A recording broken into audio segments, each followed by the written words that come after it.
Perhaps he was not the world's greatest failure, but its greatest lesson. That genius without love is exile. That brilliance without compassion is prison. That to be human is more important than to be extraordinary.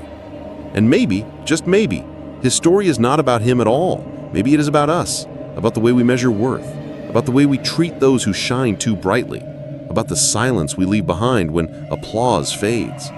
Because in the end, William James Sidis was not a myth, not a prodigy, not a tragedy.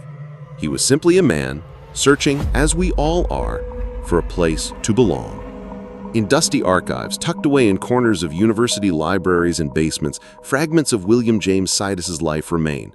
Manuscripts on history, strange languages, cosmic theories no one has read.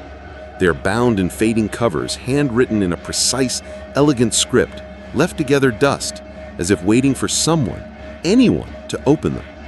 It is here, not in the headlines, not in the exaggerated newspaper clippings, that William truly exists.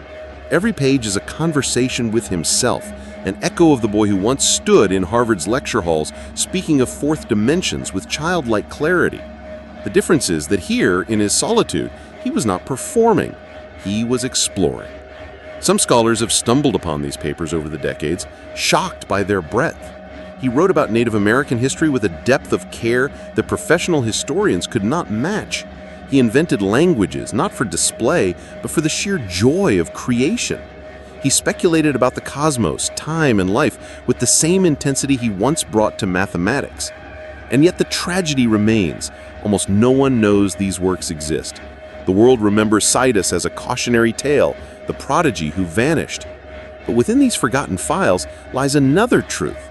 The story of a man who never stopped thinking, never stopped searching, never stopped creating. When you open those pages, you can almost hear him breathing again. You can almost imagine him hunched over a desk, ink smudging his fingers, pouring out thought after thought as though time itself were chasing him. Perhaps in these lost writings, there is a second life,